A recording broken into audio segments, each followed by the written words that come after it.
Olá, sejam todos bem-vindos. Está no ar mais uma edição do Papo de Trabalho, o programa do Ministério Público do Trabalho. Eu sou Márcio Paz Barreto e junto com meus colegas jornalistas aqui do Grupo Diário de Comunicação Record News Manaus, vamos entrevistar vários procuradores, procuradoras do Ministério Público do Trabalho para levar para você uma informação de qualidade sobre os direitos trabalhistas e também o mercado de trabalho no Brasil. Ao meu lado direito, o meu querido colega jornalista Ricardo Marques. Seja bem-vindo, Ricardo. Eu agradeço a receptividade, Márcio. É sempre um prazer estar aqui. Vamos lá, bater esse papo bacana. E aqui ao meu lado esquerdo, a Ananda Chama, aqui no Papo de Trabalho. Ela que é apresentadora do programa Deixa Eu Te Falar. Obrigada, Márcio, por esse convite maravilhoso. E vamos lá, porque a gente tem muita dúvida para tirar. É verdade, Ananda. E olha, para a gente começar com o pé direito, a gente nesse segundo programa vai falar sobre a norma regulamentadora número 1. Mas você sabe o que é uma NR1? Sabe para que ela serve? Nós fomos às ruas para ouvir a população sobre esse assunto. Vamos ver.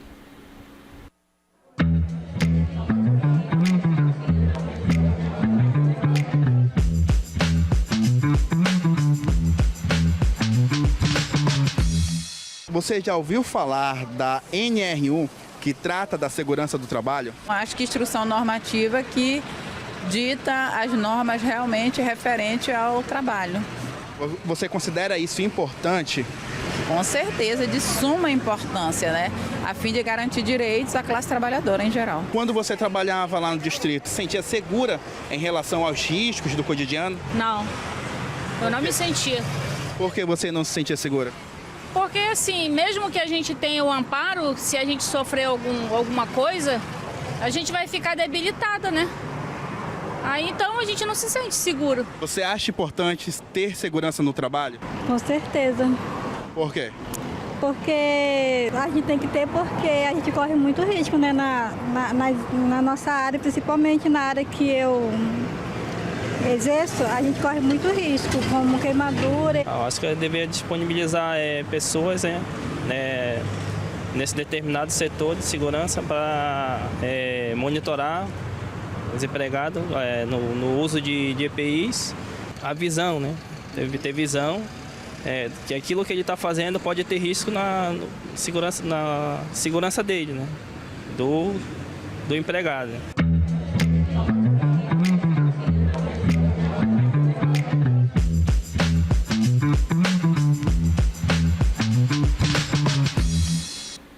Muito bem, e para esclarecer essas e outras dúvidas sobre a norma regulamentadora número 1 e seus impactos no mundo do trabalho, nós recebemos hoje no Papo de Trabalho a Procuradora do Trabalho, Maria Clara Matei. Seja bem-vinda, Procuradora. Muito obrigada pelo convite, é uma honra estar aqui para esclarecer as dúvidas. Muito bem, então para começar logo com o pé direito e para esclarecer as dúvidas, eu queria saber a sua opinião sobre o que a população sabe da norma regulamentadora número 1. Esse nome é bem técnico, né? E muitas vezes a população não consegue associar, mas foi bem até direcionado. A norma regulamentadora número 1 é uma norma, as normas regulamentadoras são normas técnicas que visam trazer segurança e saúde no ambiente do trabalho. E a norma regulamentadora número 1 é uma dessas normas, né? É a norma que a gente chama de guarda-chuva, que ela traz esse dever das empresas monitorarem os riscos que estão relacionados às empresas, o poder público, todo aquele que emprega, né, que tem trabalhadores no seu meio, de prevenir os riscos, monitorar a saúde e a segurança do trabalho. O que são, Procuradora, esses riscos psicossociais? Quais são os exemplos que a gente poderia dar para a população sobre essa questão? Quando a gente fala de riscos no ambiente de trabalho, a gente está muito... A sociedade, de uma forma geral, costuma só pensar no risco físico, né? O uso dos EPIs, e de fato isso está correto, né? Proteger a visão, não escorregar, evitar um maquinário, esmagamento ali de membros. Mas, além desses riscos físicos, existe um dever legal de que haja prevenção também dos riscos relacionados ao adoecimento mental. Então, o trabalho ele deve ser um instrumento de dignidade social e não um instrumento de adoecimento. E esse adoecimento também está relacionado às condições psicológicas a que esse trabalhador está submetido. Essa questão da saúde mental, ela já fazia parte da norma ou ela entrou agora como forma de atualização? De forma expressa, a ANR1 ela trouxe essa atualização, esse reforço de que a prevenção desses riscos deve também incluir os riscos psicossociais, né? Esses riscos relacionados à saúde psicológica. Mas essa obrigação é antiga. A nossa própria Constituição estabelece a saúde e a segurança do trabalho como um todo, sem fazer essa diferenciação de só ser necessária a proteção física, né? Então, é a proteção integral do ser humano. E a NR1, essa alteração, ela veio exatamente reforçar, tornar inequívoca, expressa, dizer para a empresa, tem que cumprir de todo jeito. Inclusive... Porque ela é um pouco... ela não é visível, né, Ricardo? Sim, sim. O dano físico é visível ali, né?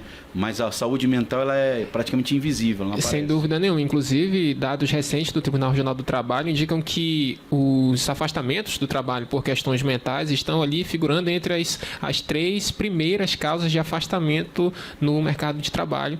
E a gente sabe que é um tema muito importante. E, procuradora, eu gostaria de fazer a minha primeira pergunta justamente com relação a isso. A gente sabe que tem muita gente ainda numa empresa que tem medo, às vezes, de falar de um determinado problema ou até mesmo de expor um problema psicossocial para um colega de trabalho, por exemplo. Como é que a empresa pode acolher essas pessoas de uma maneira a não discriminar ou mesmo já pensar, quem sabe, em retirar aquela pessoa do seu quadro de funcionários, já que muita gente tem medo de perder o emprego, então evita falar de problemas dentro do ambiente de trabalho, né? Infelizmente, o Brasil ele lidera não só nos tribunais regionais, né, mas mundialmente nós ocupamos ali como líderes dos rankings de um dos países com maiores índices de adoecimentos mentais e, obviamente, isso se reflete no trabalho. E essa sua preocupação é muito legítima. Então, o que, enquanto instituição, a gente defende, é exatamente a conscientização do trabalhador de uma forma geral, porque ele só entende se ele está adoecido ou não, se ele entende o que é esse adoecimento. O trabalhador ele precisa entender quais são os sintomas, o que pode estar causando, exatamente porque o adoecimento psicológico ele tem essa dificuldade, ele não é muito visível, né? Ele é silencioso. Então você corta um braço, você sabe que você está com o braço cortado, mas às vezes você está chegando triste no trabalho, choroso, sem motivação, não tem vontade de socializar e não entende muito bem o que acontece. Então, a gente defende que precisa haver esse espaço de conscientização do trabalhador, da escuta ativa, né? Porque muitas vezes a empresa ela não conhece nem a própria dinâmica do trabalho, ela não entende o que está acontecendo ali, né? Existem os papéis, as atividades, mas realmente quem executa são os trabalhadores. A capacitação das lideranças, então a gente precisa ter lideranças que tenham ensinamentos, conhecimentos necessários para acolher essas pessoas dessa oitiva, além dos próprios canais de denúncia da empresa. E a gente fala em canais principalmente até anônimos, para que, havendo uma situação ali que esteja gerando adoecimento, caso o trabalhador ele não se sinta seguro de denunciar, que o anonimato ele seja preservado, mas a empresa tenha conhecimento de que alguma coisa ali não está legal e que ela precisa ajustar no ambiente de trabalho. E realmente é um tabu ainda, né? A gente costuma entender o adoecimento mental como uma fraqueza ainda do trabalhador. E aqui, quando a gente fala de adoecimento mental do trabalho, é preciso deixar bem claro que o adoecimento que a gente fala não é de uma pessoa em específico, é um trabalho que é adoecedor. Então, não importa se é A, B ou C que vai trabalhar naquele lugar. Ele provavelmente vai adoecer pelas condições em que aquele trabalho ocorre. Então, é preciso a gente retirar esse olhar voltado para o indivíduo para trazer para a forma como o trabalho é desenvolvido. E é esse o objetivo da NR1, trazer esse foco para o empregador, para as empresas, para uma instituição pública, para todo aquele que tem trabalhador no seu meio. E a gente está falando de uma área, né, Ananda, na Zona Franca de Manaus, na Zona Franca e o Polo Industrial, onde abriga aí cerca de mais de 100 mil empregos diretos. Então, é uma área que precisa ser olhado com carinho. Olhado com carinho, né? E, por exemplo, quando um trabalhador ele vê que ele realmente está passando por essas situações, ele já fez todas as denúncias, né? No compliance, geralmente tem um compliance, né? Que recebe essas denúncias, mas nada é feito, e não só ele, mas outras pessoas também estão assim adoecidas. Como proceder nesse caso? Entrar em contato com o Ministério Público e aí, o que acontece? Uma das formas, né, de ensejar essa atuação do Estado é exatamente fazendo a denúncia ao Ministério Público do Trabalho. Você pode tanto ir a uma sede ali, olhar se seu município tem, ou sua capital, seu estado tem ali alguma sede do Ministério Público e comparecer fisicamente, mas também até no próprio celular, na internet, você consegue fazer essa denúncia. Essa denúncia pode ser feita tanto de forma sigilosa, ou seja, você dá os seus dados, mas o Ministério Público do Trabalho vai guardar só para ele. Ou de forma anônima, que você não dá dados nenhum.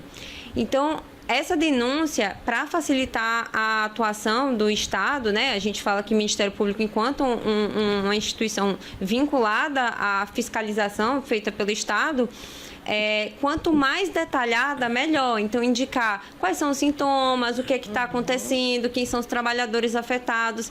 Porque, por exemplo, numa empresa muito grande, você fala, pessoas adoecidas. E a gente fala onde, quem, qual é o adoecimento. Para a gente, quanto mais dados a gente tiver, e muitas vezes esse número de contato facilita muito, né? Porque a gente entra em contato com a pessoa denunciante, pergunta, me explica melhor, não estou entendendo.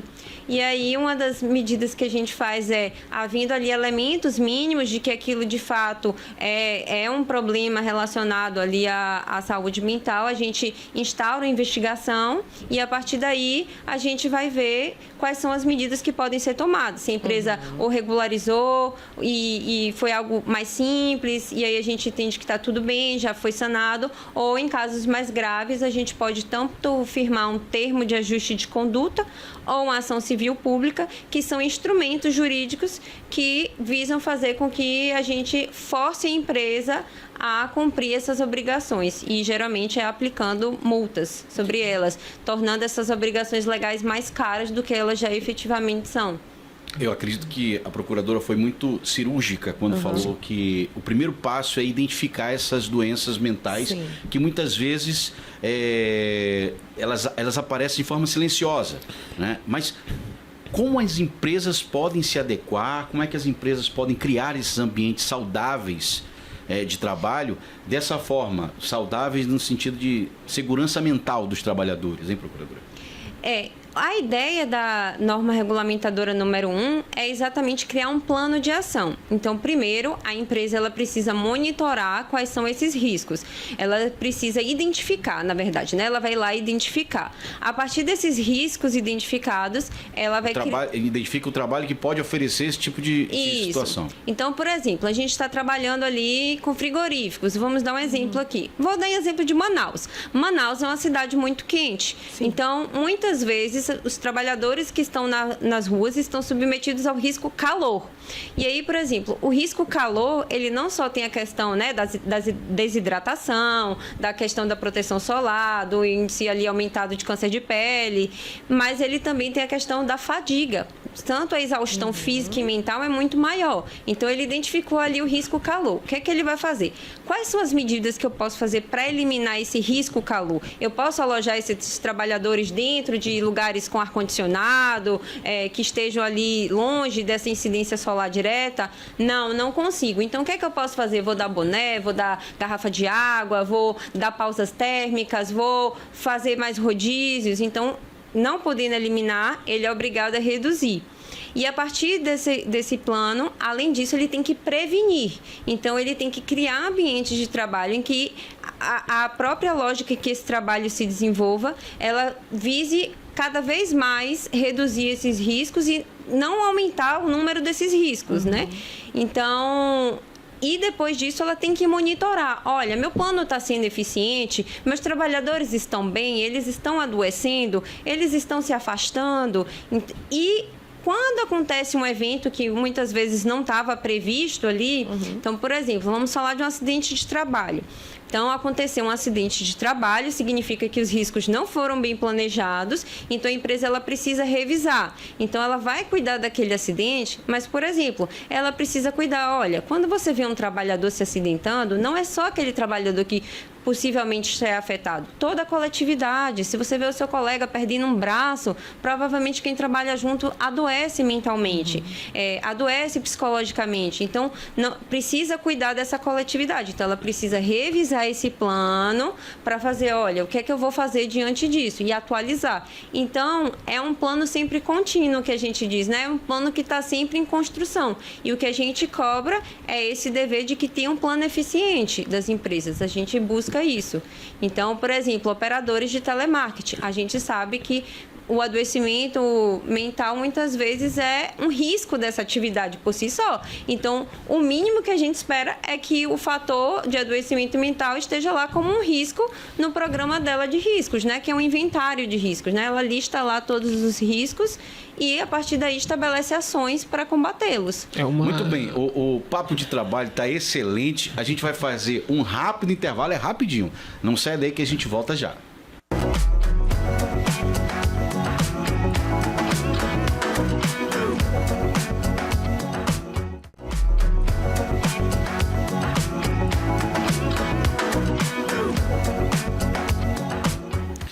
Muito bem, o Papo de Trabalho está de volta e vamos dar sequência à nossa rodada de perguntas com a procuradora Maria Clara Matei sobre a saúde psicossocial no trabalho promovido pela norma regulamentadora número 1. Procuradora, tem uma pergunta aqui que fala sobre o Ministério Público do Trabalho. Ele tem atuado incansavelmente para garantir que as empresas implementem essas medidas. Como funciona a articulação do MPT e outras instituições para que essa norma possa realmente ser efetivada e seja fiscalizada?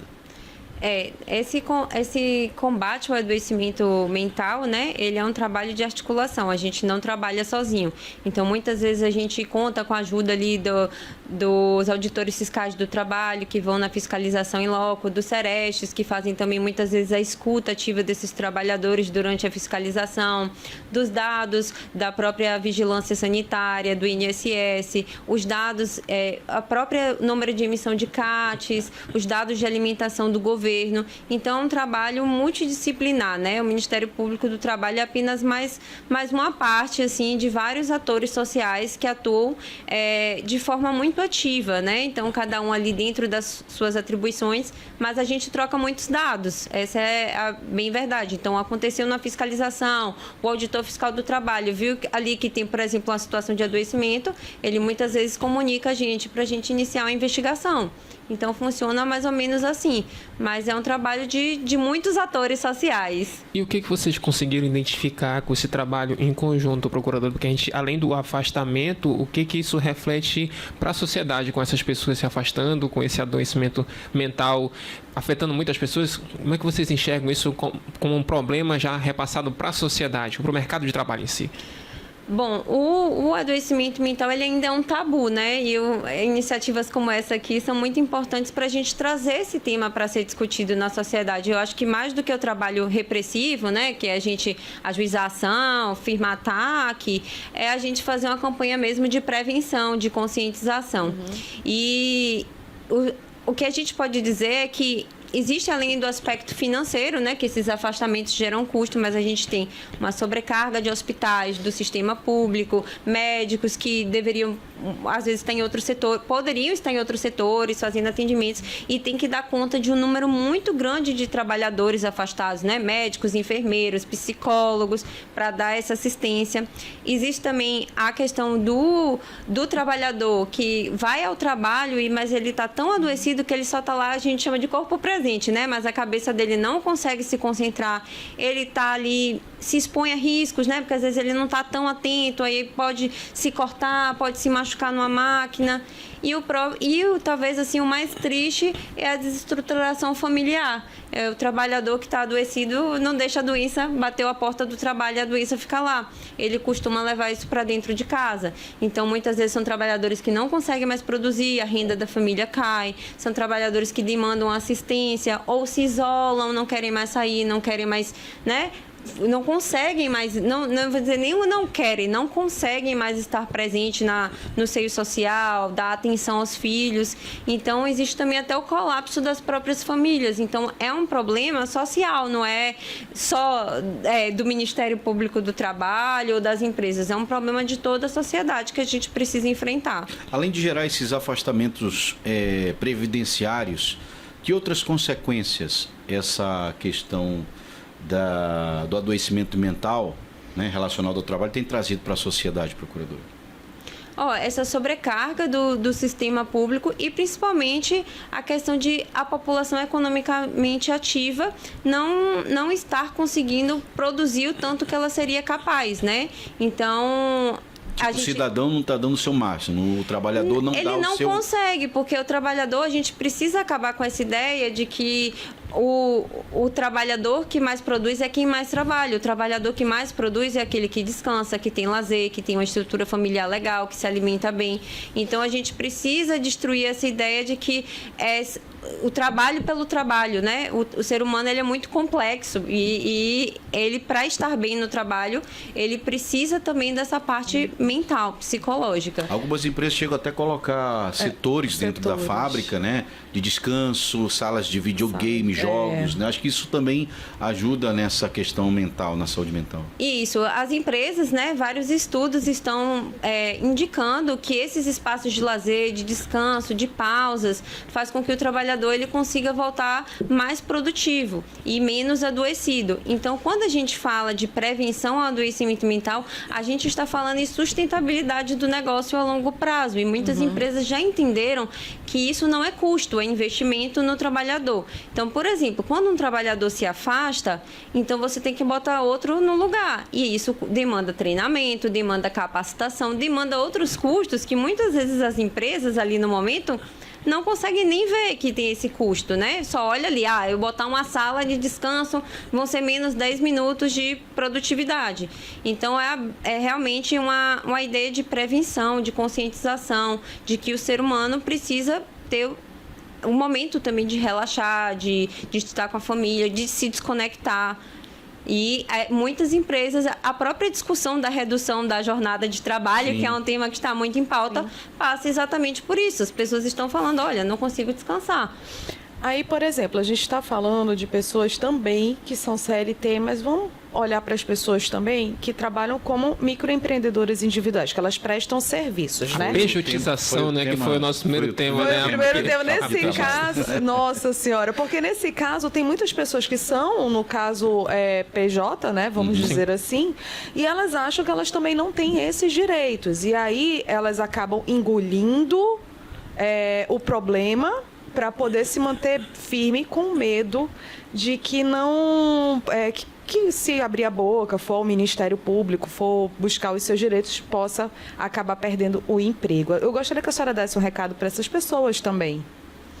Na verdade, o que a Constituição e as nossas normas protegem é o trabalho seguro e decente. Então, o que a gente fala é que quem tem direito a um trabalho digno é todo mundo, independentemente do vínculo, se vai ser seletista, se vai ser autônomo, o trabalhador de forma geral. Então, essas pessoas têm direito. E a pejotização veio muito nesse contexto como uma forma de tentar flexibilizar esse também direito à saúde dos trabalhadores.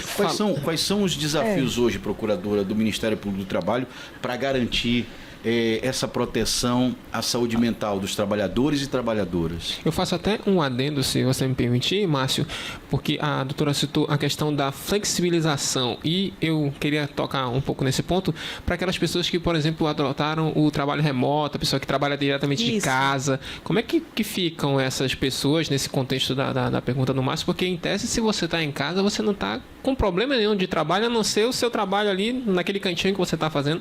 Como é que fica essa questão? Até porque o trabalho remoto ficou bem mais presente na nossa vida depois do período da pandemia, né, que faz pouco tempo.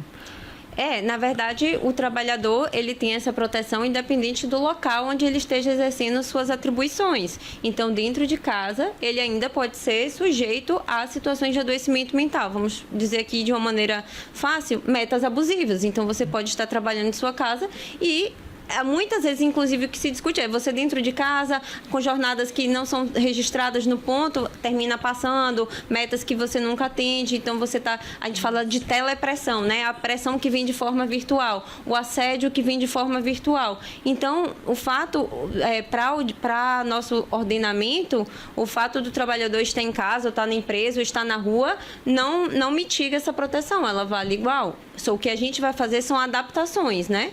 E é preciso destacar que existe um grupo que ele está mais vulnerável ao adoecimento mental. Por exemplo, pessoas negras, mulheres, pessoas que têm uma orientação sexual diferente da heterossexualidade, porque são pessoas que normalmente são vítimas de discriminação e assédio. E discriminação e assédio são fatores assim que são muito adoecedores mentalmente. Olha, eu adoraria continuar aqui batendo papo de trabalho com a senhora, com os nossos colegas, mas quero agradecer a senhora imensamente, deixar as portas da TV Diário e Record News Manaus aberta para a gente trazer esses assuntos mais vezes aqui no Papo de Trabalho. Quero agradecer ao Ricardo aqui por mais uma vez estar aqui com a gente batendo esse papo. Eu que agradeço a participação, agradeço o esclarecimento da procuradora e eu espero estar aqui mais vezes. Ananda Chama, muito obrigado também. Eu também agradeço muito, foi uma ótima entrevista, a senhora esclareceu até dúvidas nossas, né? Muito obrigada, viu? Eu que agradeço. Muito bem, e antes de eu me despedir e pedir as considerações finais da procuradora, eu vou pedir que ela apresente uma dica cultural para você que acompanha o Papo de Trabalho.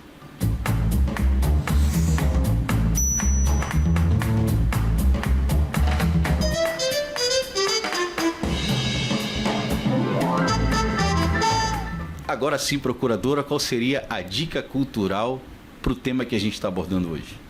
Olha, a dica que eu vou dar são as cartilhas do MPT que estão disponíveis nos nossos sites.